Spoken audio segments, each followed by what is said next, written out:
The hidden machinery inside a shopping mall. Imagine buying an empty box the size of a small city block, filling it with storefronts, and then simply collecting checks while thousands of feet shuffle past your tenants every day. On paper, it looks effortless. Rent flows in, doors stay open, everyone wins.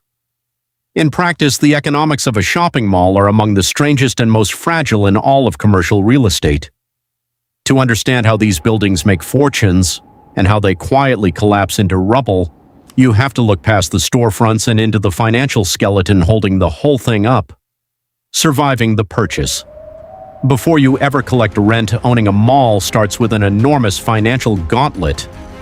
Constructing a regional mall from raw land, pouring concrete, wiring a labyrinth of electrical and climate systems, building multi-level parking structures, and clearing a thicket of zoning approvals can cost hundreds of millions of dollars before a single register rings. The land alone might run into the tens of millions. By opening day, you could have spent more than it costs to build a hospital. Buying an existing mall is typically cheaper, but here's the catch. Not all malls are created equal. The industry sorts them into tiers.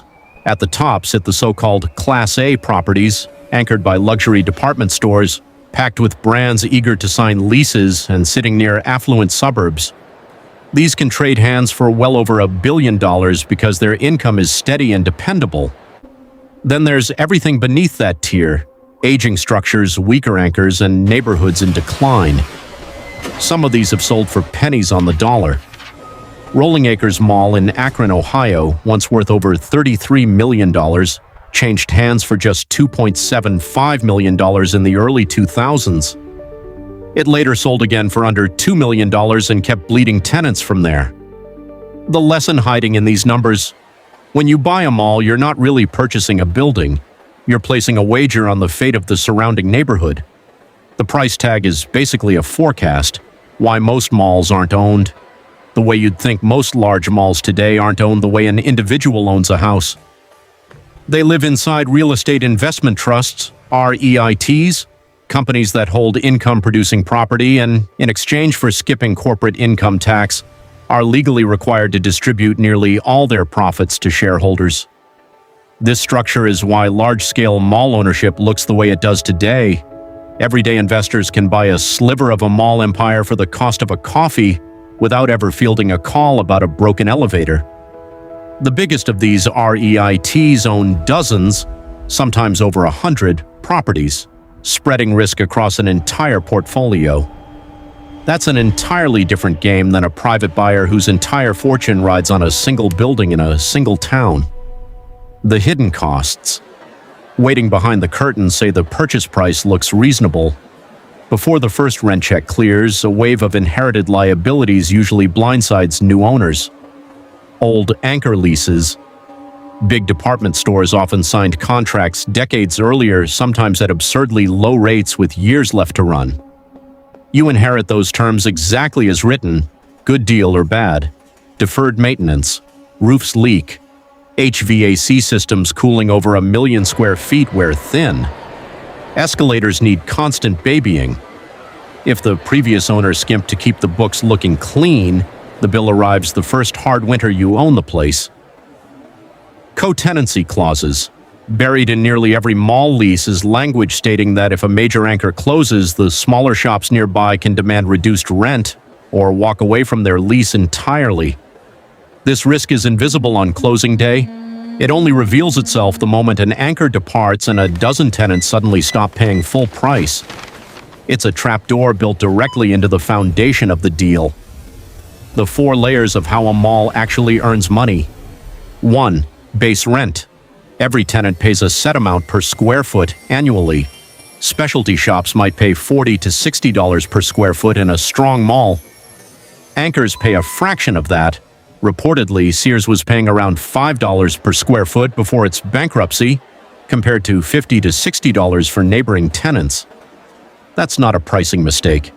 The anchor isn't paying for space, it's paying for its name and the crowds it pulls in. Every smaller tenant, in effect, subsidizes that discount by paying full freight to stand near the foot traffic the anchor generates. 2. Percentage rent. On top of base rent, many leases include a cut of sales once a store crosses an agreed threshold, the breakpoint. If a shop's breakpoint sits at $1.5 million and it sells $2 million, the landlord might collect roughly 6 to 7% of that extra $500,000. It's income that grows automatically with the mall's success, no extra effort required. Common area maintenance, CAM. Tenants split the cost of running the building, cleaning, lighting, security, landscaping, proportional to how much space they occupy. If shared costs total $250,000 a year and a tenant holds 10% of the mall's leasable space, they owe $25,000. This shifts a huge portion of operating costs directly onto the tenants rather than the owner. The overlooked extras: parking fees in dense urban malls, advertising on digital directories, kiosk rentals, pop-up markets, seasonal events. A cart selling sunglasses in the busiest intersection of the mall might occupy less than 100 square feet, yet earn a higher rent per square foot than an entire storefront along the wall. In this business, position beats size. The other side of the ledger, running a mall of this scale, is brutally expensive. Climate controlling and lighting over 1 million square feet year-round is one of the largest recurring costs an owner faces. Add security, cleaning contracts, landscaping, snow removal, and constant small repairs, and monthly operating costs can hit hundreds of thousands of dollars before a single mortgage payment is made. Then come property taxes, often one of the largest annual expenses on a major commercial property, and insurance premiums that have been climbing steeply across the industry, especially for older buildings. Here's the twist buried inside the CAM structure. Those shared costs don't shrink when vacancy rises. Hallways still need sweeping. Lights above empty storefronts still burn power. Security still patrols the whole building. So when tenants leave, the same fixed pool of expenses gets divided among fewer paying shops, meaning everyone left behind pays more, even though nothing about the building's upkeep has changed. Rising vacancy doesn't just cost lost rent, it silently raises the cost of doing business for everyone who stays, which pushes even more marginal tenants toward the exit. Full doesn't mean healthy. Here's the trap. Almost no new owner sees coming. A mall can look 90% occupied and still be financially hollow. If much of that occupied space belongs to anchors paying minimal rent, and a growing share of the remaining shops are on short-term discounted leases just to survive, the actual cash flow can be far weaker than the occupancy rate suggests. Occupancy and income are not the same thing, and confusing the two has sunk more than one mall owner. The architecture of persuasion. Long before any of this financial complexity existed, mall developers engineered the very geometry of these buildings to maximize exposure. Michigan developer Alfred Taubman, widely credited as the architect of the modern American mall, studied how shoppers moved through space and designed around it.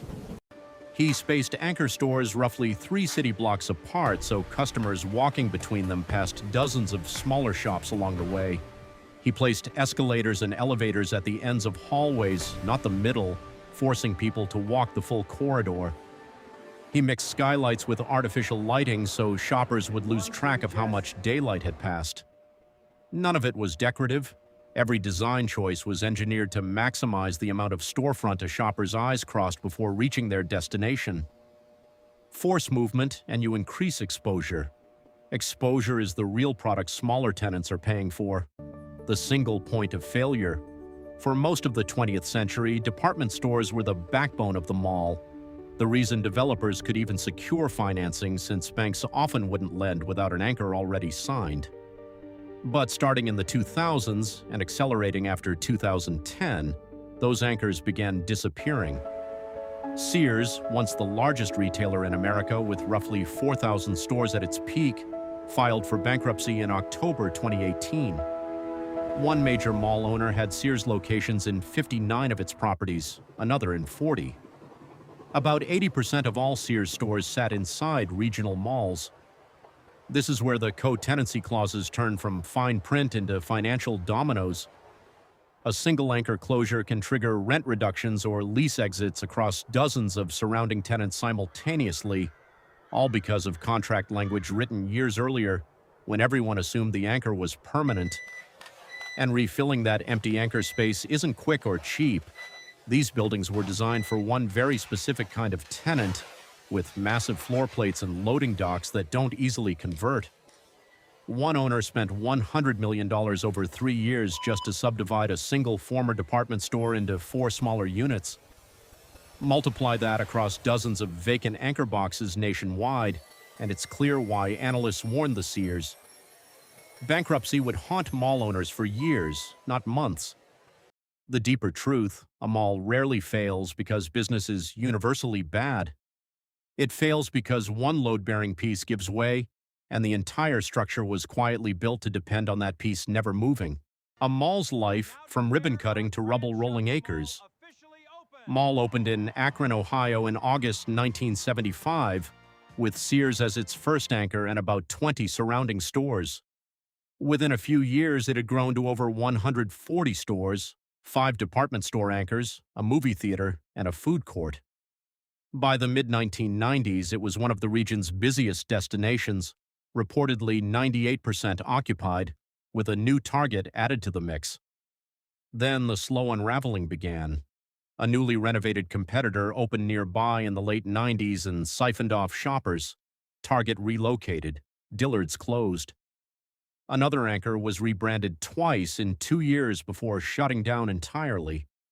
By 2006, occupancy had collapsed and the mall sold for $1.6 million, a property once valued at over $30 million. The interior officially closed in 2008, though 2 anchors clung on through separate outside entrances for a few more years. Sears finally closed in 2011. The last tenant, a J.C. Penney outlet, shut its doors at the end of 2013. What followed reads less like a business story and more like a slow-motion disaster. Scrappers tore out copper wiring. One man was electrocuted attempting to steal it from an outdoor power box. Vandals shattered skylights, letting rain and snow pour in for years, rotting the structure from within. The city of Akron eventually seized the property after the owners stopped paying property taxes, ultimately owing over $1 million. The building was demolished in stages between 2016 and 2019. Amazon later built a distribution center on the same land. The takeaway is stark. Rolling Acres was 98% full at its peak. It took less than 2 decades to go from that number to a pile of rubble and a warehouse, not because of one dramatic event, but a chain of smaller ones, each making the next more likely. The internet changed the product. Being sold, the collapse of anchors like Sears happened in lockstep with the rise of e-commerce. For most of the last century, a mall's real product wasn't the stores, it was convenience. Comparing 5 shoe brands in one afternoon required a mall. Nowhere else offered that in a single trip. Online shopping erased that advantage entirely. Now shoppers compare hundreds of options from a couch and have goods delivered within days, skipping the drive, the parking, and the checkout line.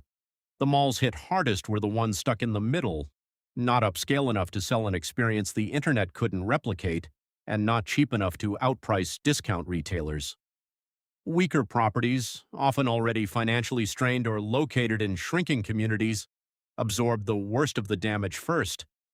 The mall owners who survived did so by rethinking what they were selling.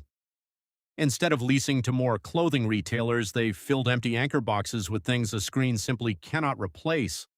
Restaurants requiring a physical table, gyms, medical clinics, co-working spaces, movie theaters, and entertainment venues.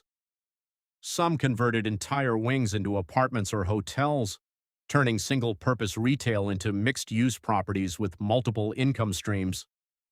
The formula a mall used to sell products, the ones that endured started selling reasons to leave the house, reasons e-commerce simply can't deliver to your door. So, does owning a mall actually work? The honest answer, it depends entirely on which mall, and the gap between a good outcome and a disastrous one is massive. The optimistic scenario, a well-located property with strong anchors, heavy foot traffic, a healthy mix of dining, services, and retail, and low vacancy. Base rent, percentage rent, and CAM reimbursements combine into steady, predictable income with property values holding or climbing as the surrounding area grows. This is the scenario that built some of the largest real estate empires on the stock market and turned men like Alfred Taubman into billionaires. The realistic bad year scenario: a major anchor closes, co-tenancy clauses trigger, smaller tenants renegotiate downward or simply leave when their leases expire.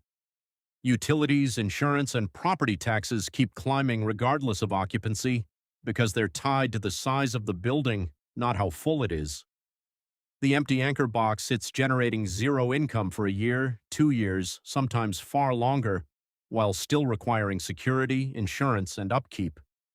Meanwhile, the fixed CAM pool spreads across fewer paying tenants, quietly raising costs for everyone who stayed loyal. The difference between these 2 years for the exact same building can be the difference between a thriving asset and one heading toward the fate of rolling acres. Both scenarios happen constantly across the industry, sometimes to the very same building, a decade apart. Rolling Acres lived the optimistic version first. Nearly full, 5 acres, over 100 stores, a beloved local landmark, before sliding into the second version and never recovering. The building itself never changed. The economics underneath it did, the real business. Isn't the building from the outside? A mall looks like a building full of independent shops. From the inside, it's a single, tightly interwoven financial organism where every tenant's fate is quietly bound to every other tenant's, whether they realize it or not. The anchor doesn't just sell appliances or clothing, it sells the foot traffic every smaller shop depends on to survive. When it leaves, it doesn't just leave an empty storefront, it pulls the financial floor out from beneath everyone standing nearby. The building was never really the business. The people walking through it always were.